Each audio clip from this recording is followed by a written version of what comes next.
రాష్ట్రంలో వైసీపీకి కాలం చెల్లిందని ఉండి ఎమ్మెల్యే అభ్యర్థి రఘురామకృష్ణరాజు అన్నారు. విశాఖ నగరంలోని సీతమ్మధారలో మంగళవారం నాయన మీడియాతో మాట్లాడుతూ జగన్ ను వ్యతిరేకించిన మొదటి వ్యక్తిలో తనే ఉంటాడు అని అన్నారు. ప్రజల ఆస్తిని తాకట్టు పెట్టి ప్రభుత్వం దగ్గర ఒరిజినల్స్ ఉంటాయి. ఈ ఏరియాని మొత్తం తాకట్టు పెట్టి బయట నుంచి అప్పు తీసుకోవడానికి ఒక ముత్తూట్ ఫైనాన్స్లో మనం బంగారం పెడతాం. మనకు డబ్బులు ఎలా ఇస్తున్నాడు? అతను బంగారాన్ని వేరే వాడికి చూపెట్టి తక్కువ వడ్డీకి రుణం తీసుకుని మనకు కాస్త ఎక్కువ వడ్డీకి మార్జిన్ వేసుకుని ఇస్తారు. అలాగా మన భూముల్ని తాకట్టు పెట్టి అప్పు తీసుకొని ఆ అప్పుతో కొన్ని బటన్లు నొక్కి, ఇప్పుడు జనవరిలో బటన్ నొక్కాడు, ఇప్పుడు తెలిసింది బటన్ నొక్కి అంటే మొన్నటిదాకా డబ్బులు రాలా, ఇప్పుడు కూడా రాలా, బిల్స్ ఇచ్చుకుంటున్నారు. ఎందుకు అతను బయటికి వెళ్ళేటప్పుడు 151 అన్నాడు అని ఆలోచిస్తే 151 పైన వస్తాయని ఈ అధికారులు ఇతను చెప్పినట్టు రూల్ ప్రకారం చెల్లిస్తే ఆ బిల్లులు ఏమీ చెల్లించడానికి లేదు. ముందు ఉన్నాయి, చాలా ఉన్నాయి. ఈ క్లియరెన్స్ చేయవలసినవి ఇప్పుడు కోర్టుకు వెళ్ళారు కదా, నేను బటన్ నొక్కాలనుకుంటున్నాను, వీళ్ళు అడ్డం పడుతున్నారని. అది ఇచ్చేస్తే గొడవ లేదు, కానీ అది ఇవ్వట్లా. 14,000 కోట్లు ఆయన బిల్లులు క్లియర్ చేసుకోవాలని చెప్పి ఇన్స్ట్రక్షన్స్ ఇచ్చాడు. అది పాటించాలి అంటే ఆఫీసర్లకు కూడా ఒక నమ్మకం కలగాలి. తప్పు చేయాలంటే మళ్ళీ నేనే వస్తున్నాను కాబట్టి మీకేమి ఇబ్బంది లేదు అని ఒక నమ్మకం కలిగించడం కోసం 151 అని ఒక ఫిగర్ చెప్పేసి పోయాడు. ఈసీ ఆపి ఏమన్నారు? 14 తర్వాత ఇచ్చుకోమన్నారు. 14నే ఇచ్చుకోవచ్చు అన్నారు. ఇవ్వట్లేదుగా, 1200 కోట్లు ఇచ్చారు అంతే. మిగిలిన 13,000 కోట్లు ఇవ్వాలా. ఎందుకు ఇవ్వాలా? అది వేరే బిల్స్ ఇవ్వడం కోసం. సో ఆయన వెళ్ళిపోయే ముందు ఎందుకు చెప్పాడు అన్ని సీట్లు అని అంటే కేవలం ఆ బిల్స్ చెల్లింపు కోసం, ఆ కంఫర్ట్ ఆఫీసర్లకి కంఫర్ట్ ఇవ్వడానికి చేసిన ప్రక్రియ అది. ఆయన ఓడిపోతాడని ఆయనకు తెలుసు.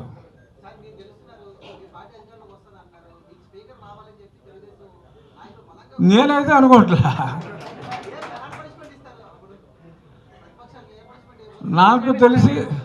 నాకు తెలిసి జగన్మోహన్ రెడ్డి గారు అసెంబ్లీలో కాలే పెట్టడు. ప్రతిపక్ష నాయకుడిగా ఆయన కాలు పెట్టడు. ఆయన తట్టుకోలేడు. అతని స్వభావం నాకు అవగాహన ఉంది. అతను అవమానం తట్టుకోలేడు, రాడు. అసెంబ్లీకి అయితే ఆయన రాడు.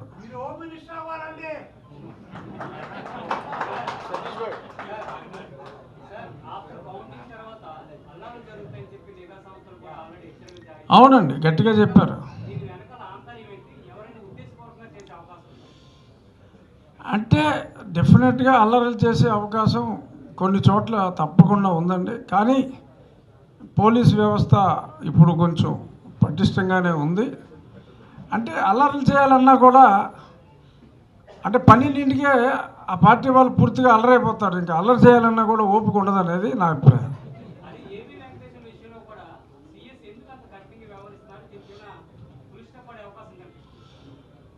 ఫుల్ స్టాప్ అయితే పడదండి. అది 31వ తారీఖు ఆయన రిటైర్ అవుతున్నారు. మళ్ళీ కోర్టుకి వెళ్ళినా ఏమవుతుంది? మళ్ళీ వాయిదా వేస్తారు. అంతకని అవ్వదు. వాళ్ళు 31 లోపు ఎట్టి పరిస్థితుల్లోనూ పోస్టింగ్ ఇవ్వరు. 1వ తారీఖు జగన్మోహన్ రెడ్డి గారు వెనక్కి వచ్చిన తర్వాత మీరు ఆయన అడిగితే ఏపీ వెంకటేశ్వరరావు ఎవరు నాకు తెలియదే అంటాడు ఆయన. అంతే ఆయన చెప్పేది, అది తెలియదు అంటాడు ఆయన. చేత ఆయన్ని టార్గెట్ చేసుకున్నారు, చేశారు. మాచర్లలో ఈవీఎం ధ్వంసం కేసులో వైసీపీ ఎమ్మెల్యే రామకృష్ణారెడ్డి A1 గా చేసినట్లు సీఈఓ ముఖేష్ కుమార్ మీనా తెలిపారు. మొత్తం 10 సెకండ్ల కింద మెమో ఫైల్ చేశామని అన్నారు. 7 ఏళ్ల వరకు జైలు శిక్ష పడుతుందని తెలిపారు.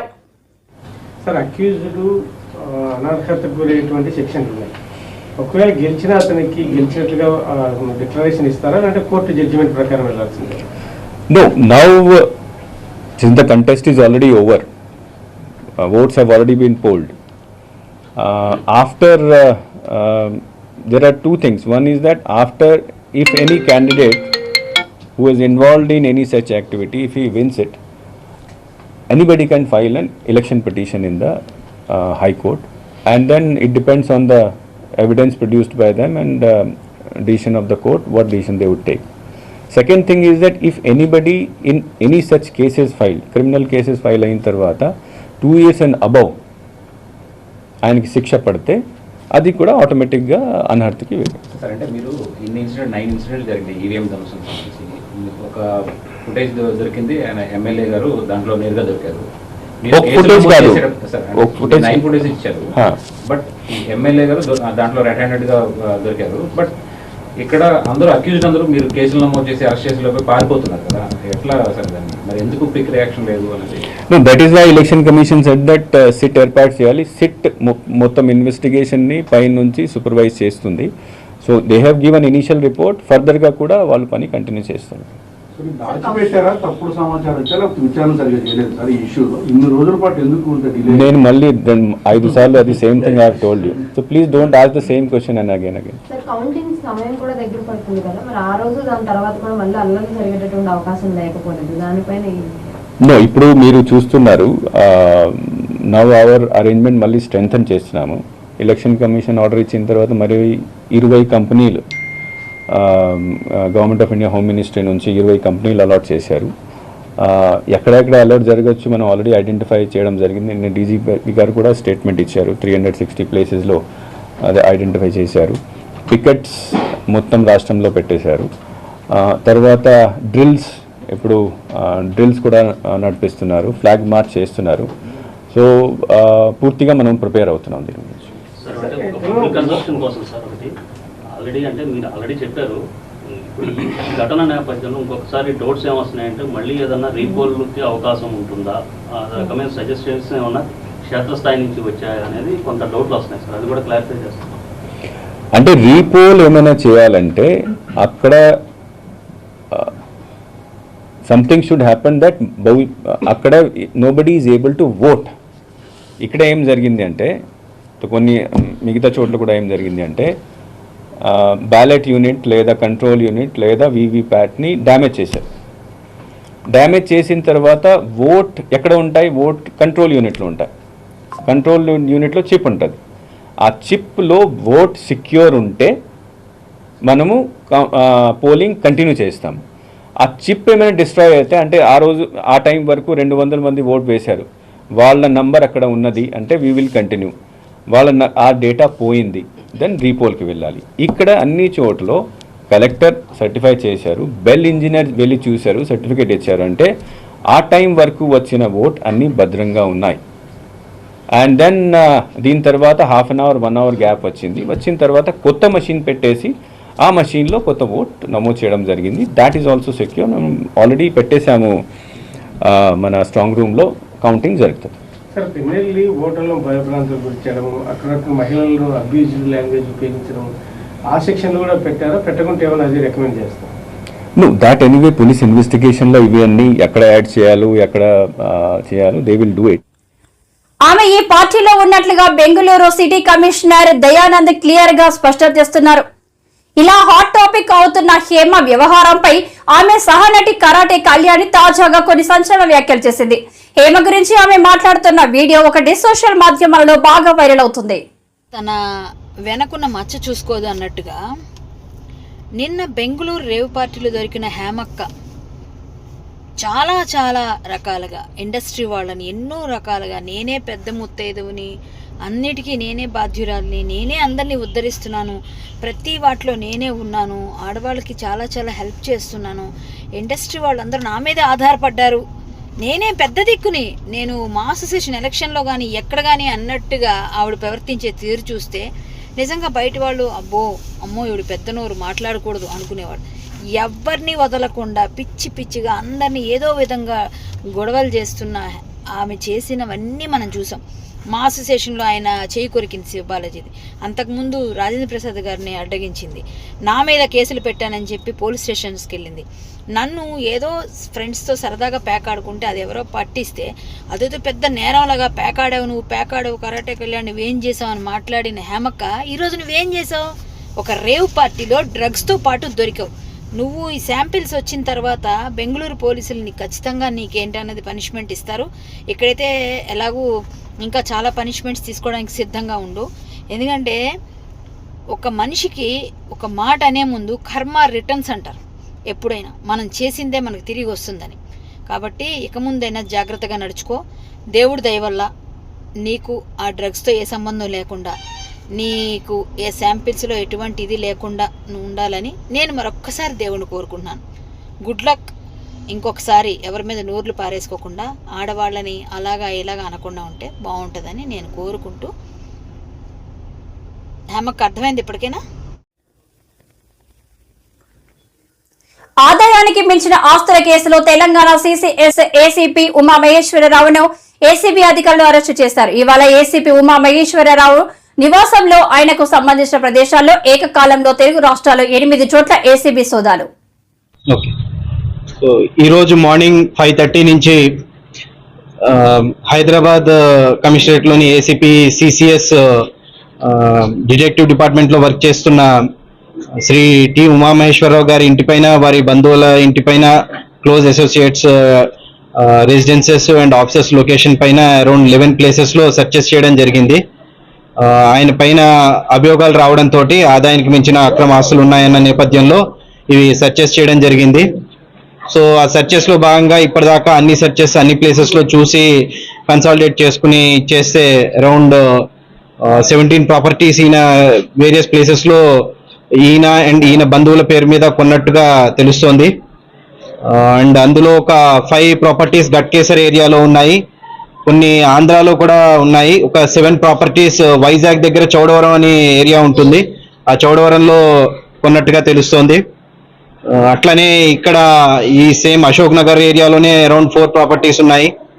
షామీర్పేటలో ఒకటి, కుక్కట్పల్లిలో ఒకటి, అండ్ ఆల్సో మెడ్చల్ మర్కజ్గిరి అటువైపు కూడా ఒకటి అన్నట్టు పర్చేస్ చేయడం జరిగింది. సో అవన్నీ కూడా తీసుకున్నాము, డాక్యుమెంట్స్ అన్ని కూడా సీజ్ చేయడం జరిగింది. అలాగే వేరియస్ వాళ్ళ రిలేటివ్స్ హౌసెస్లో వాటిలో చూడగా అరౌండ్ ఒక 38 lakhs క్యాష్, అంటే 37,50,000 అట్లా క్యాష్ అదొకటి సీజ్ చేయడం జరిగింది. గోల్డ్ కూడా సుమారు వేరియస్ టైమ్స్ 60 తులాస్ గోల్డ్ అది కూడా సీజ్ చేయడం జరిగింది. సో ఇవన్నీ చూస్తే టోటల్ మూవబుల్ అంటే అక్రమాస్తుల దాంట్లో movable immovable properties value around it comes around 3.5 crores 3.46 crores అన్నట్టు 3.5 crores కి అట్లాగా document value, actual registered value అది వస్తుంది. ఇక మార్కెట్ వాల్యూ మేము చెప్పము, జనరల్ గా మీరు మీ ఎస్టిమేషన్ వేసి చూసుకోవచ్చు. సో ఇట్లాగా దొరకడం జరిగింది. సో ఇంకా ఫర్దర్ వేరే కొన్ని ఈయన చేసిన కేసెస్ లో కూడా కొన్ని అభియోగాలు ఉన్నాయి. సో ఆ అభియోగాల్ని కూడా తదుపరి దర్యాప్తులో మేము కొనసాగిస్తాము, పోలీస్ కస్టడీ తీసుకుని. ఆ కేసెస్ లో ఏమైనా జరిగాయా, ఇర్రెగ్యులారిటీస్ అయ్యి అందులో కూడా ఏమైనా మనీ తీసుకోవడం జరిగిందా అవి అన్నది. సో ప్రస్తుతానికైతే ఇన్ని ఫార్మాలిటీస్ కంప్లీట్ చేసి కోర్టులో హాజరుపరిచి రిమాండ్ చేయిస్తాం. క్యాష్ ఎంత పడుతుంది? క్యాష్ 37,50,000. ఇక్కడ అంటే ఇక్కడ 3 houses ఉన్నాయి, వాళ్ళవి వాళ్ళ రిలేటివ్స్. అందులో మిగతా 7 చోట్ల క్యాష్ కానీ గోల్డ్ కానీ లేదు, అక్కడ లేదు, ఇక్కడే దొరికాయి. బ్యాంక్ లాకర్లు ఎన్ని గుర్తించారు సార్? లాకర్లు కొన్ని దొరికాయి, అరౌండ్ 2 లాకర్స్ దొరికాయి. సో అవి ఇంకా చూడాలి, ప్రస్తుతం సిబ్బంది అంతా ఇక్కడ ఉన్నాం కాబట్టి రేపెల్లుంట్లో అవి వెరిఫై చేస్తాం, అవి ఫ్రీజ్ చేయించేసాం. ఎస్పీ స్థాయి అధికారి పేరు బయటకు వస్తుంది, డైరీలో రాస్తున్నారు, అలాగే సహకరించలేదు ఏసీబీ. అదే అంటే పేరు వచ్చింది కేవలం ఎస్పీ అని అదే అని కాదు, పేరు కేవలం అలా వచ్చింది. ఆ పేరు ఎవరిది ఏంటి అనేది డీటెయిల్స్ ఫర్దర్ చూడాలి. ఆ డీటెయిల్స్ చెప్పలేదు, దానికి మాకు సహకారం అందించలేదు ఈయన. సో అందుకని తదుపరి పోలీస్ కస్టడీలో వాటిలో మేము అది కనుక్కుని ఆ పేరు కూడా ఇది చేసి అది ఇన్వెస్ట్మెంట్ చేశారంటున్నారు. ఆ ఇన్వెస్ట్మెంట్ ఫర్మ్ తో కూడా మాట్లాడి అందులో అటువంటి ఇన్వెస్ట్మెంట్ అయిందా, ఆ పర్సన్ ఎవరైతే ఉన్నారో ఆ పర్సన్ చేశారా లేదా అన్ని వెరిఫై చేసి మేము కన్సల్టేట్ గా చూస్తాం. అది ఎవరు సార్, ఏం పేరు సార్? సందీప్ రావు అని చెప్పేసి వస్తున్నారు. అంటే పేరు యాక్చువల్ గా ఇతని గ్యాడ్జెట్స్ లో చూస్తే సందీప్ అని ఉండే, దాన్ని మరి ఎట్లా వచ్చిందో తెలీదు, మీడియా వాళ్ళు సందీప్ రావు అని తీసుకున్నారు. బట్ అది మేము చెప్పలేము ఎవరన్నది. సో అందుకోసమే అన్నాం కదా, కేవలం ఆ పేరు వచ్చింది, ఆ పేరుతో చాలా మంది అధికారులు ఉన్నారు, అవన్నీ వెరిఫై చేసి ఇతన్ని కూడా ఎట్లాగా పోలీస్ కస్టడీ తీసుకుంటాం కాబట్టి అప్పుడు కూడా వెరిఫై చేసి ఫుల్ ఫ్లెడ్జ్ గా చేసుకుంటాం. వ్యాపారాలు ఏమైనా గుర్తించారు సార్? పెట్టారంటున్నారు సార్? అయ్యాయి, అది షామీర్పేటలో ఒక విల్లా పర్చేస్ కోసం అంటూ ఇచ్చేశారు, అండ్ వేరే వాటిలో కూడా అయ్యాయి. సో అవి చెప్తున్నాం కదా, ఫర్మ్స్ కూడా వెళ్ళాము, వాటి నుంచి ఇంకా కొన్ని రిపోర్ట్స్ అవి రావాలి, కొన్ని 2-3 కంపెనీలు వాటి నుంచి అవి వచ్చిన తర్వాత మేము ఫర్దర్ కన్సల్టేట్ చేసి చెప్పగలం. ఎవరి నుంచి ఎంత తీసుకున్నారు ఏంటి అన్నది అయితే ప్రస్తుతానికి మేము చెప్పలేము. ఆఫీస్ లో కూడా టీం ఉంది, మీకు తెలిసి ఉంటుంది. సిసిఎస్ ఆఫీస్ లో ఈ కేసు, ఇంకొక కేసు కూడా మా దృష్టికి వచ్చింది. ఆ కేసులో కూడా మాజీ ఎంపీ ఉండి అసెంబ్లీ ఉమ్మడి అభ్యర్థి రఘురామకృష్ణంరాజు కామెంట్స్. పోలింగ్ శాతం పెరిగింది, ప్రభుత్వ వ్యతిరేకత స్పష్టం చేశారు. ఉద్యోగుల వ్యతిరేకత ఉంది, వైసీపీ ప్రభుత్వం పతనం తప్పదు. ఎన్నికల ముందు జగన్ బ్లేఫ్ మాస్టర్ గా వ్యవహరించారు అని అన్నారు. తిరగబడితే ఆ ఎలక్షన్లో నెగ్గిన దాఖలాలు అయితే 100% కూడా లేవు. ఉద్యోగస్తుల వ్యతిరేకత ఉన్నప్పుడు కారణాలు ఏంటో మనం ఓపెన్గా మీడియాలో మాట్లాడుకోక్కర్లేదు, కానీ కారణాలు కూడా అందరికీ తెలుస్తాయి. ఆ ప్రభుత్వం వచ్చిన దాఖలాలు లేవు. ఈ 2 కారణాలని మనం కలుపుకుంటే 100% ఫుల్ ప్రూఫ్ జగన్మోహన్ రెడ్డి అనే వ్యక్తి రాజకీయ చిత్రపటంలో ఈ ఎన్నిక తరువాత ఉండటం అన్నది జరగదు. జగన్మోహన్ రెడ్డికి స్పష్టంగా తెలుసు అతను ఎత్తిపోయాడని.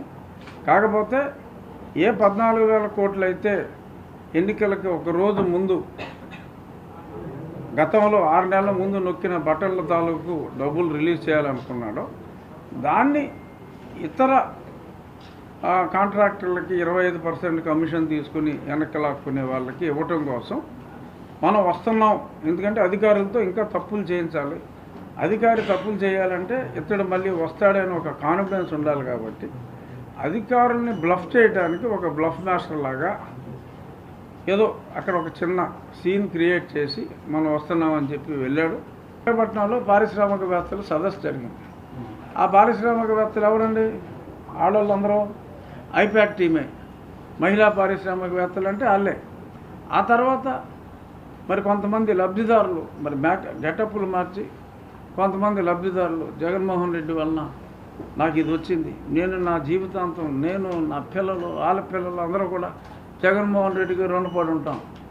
ఆయాసం వేసింది మళ్ళీ వీళ్ళే.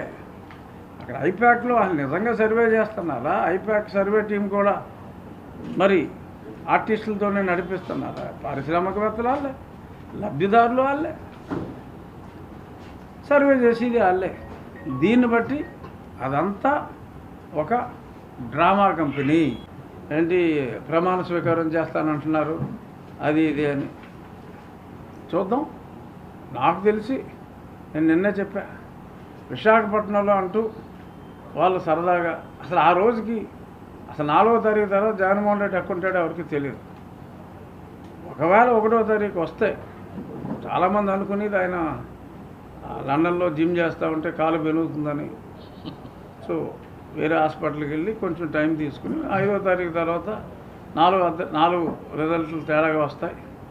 ఆ తర్వాత మరి ఎక్స్టెండ్ చేసుకుంటారా ఏం చేస్తారో తెలీదు. ఒకవేళ వస్తే 5వ తారీఖుకి మళ్ళీ ఆయన బెంగళూరు వెళ్తారా, మళ్ళీ సిబిఐ కోర్టులో పర్మిషన్ తీసుకుని ఫారెన్ వెళ్తాడా? 9వ తారీఖు అయితే ఆయన అయితే ఉండడు. డమ్మీ ప్రమాణ స్వీకారం ఏమైనా చేయాలి అంటే మరి ఈ లోకల్లో పెద్ద ఆయన కాబట్టి బొత్స సత్యనారాయణ గారు రూమ్లన్నీ బుక్ చేశారు. కాబట్టి ఎవరన్నా వస్తే హోటల్స్ బుక్ చేశారండి ఆల్రెడీ. ఎందుకంటే మనం జనరల్గా వెరిఫై చేస్తాం, అరే హోటల్ కూడా బుక్ చేశారా అంటే వీళ్ళు గ్యారంటీగా నమ్మకం ఉందరా అని చెప్పి కొంతమంది అనుకుంటారని చెప్పి అవన్నీ కూడా ఊరికే పకడ్బందీగా స్కెచ్ ప్రకారం వేసుకున్నారు తప్ప మొత్తం 6 నెలల క్రితం నొక్కిన బటన్కి డబ్బులు లేవు, ఆరోగ్యశ్రీకి డబ్బులు లేవు. మరి ఎంత అప్పు చేశారు, అది ఏమైంది అంటే వాళ్ళ సొంత నొక్కుడికి వెళ్ళిపోయింది అనేది ప్రజలందరికీ కూడా అర్థమైంది. ఇంకప్పుడు మొహాటాలు లేవు, ఏమీ లేవు. అందిన కాడికి ఈ 20 రోజుల్లో, ఈ 15 రోజుల్లో వేసుకుంటాం పోవటం అనేది పెట్టుకున్నారు. చీఫ్ సెక్రటరీ గారిని ఇప్పటికైనా మార్చాలి అనేది మా డిమాండ్. ఎందుకంటే కౌంటింగ్ రోజు కూడా చాలా అక్రమాలకి వాళ్ళు రెడీ అయ్యారు. కాబట్టి చూడబోతే మరి చాలా చోట్ల చీఫ్ సెక్రటరీ గారి కంట్రోలే ఈసీ మీద ఉందా అన్నట్టుగా మరి చాలామంది ప్రజలు కూడా మాట్లాడుకుంటున్నారు. ఆ అప్రతిష్ట ఈసీకి కూడా మంచిది కాదు. కాబట్టి ఈ 10 రోజులైనా ఆ చీఫ్ సెక్రటరీ గారిని ఆ పదవి నుంచి తీసి పక్కన పెడితే సజావుగా కౌంటింగ్ జరిగే అవకాశాలు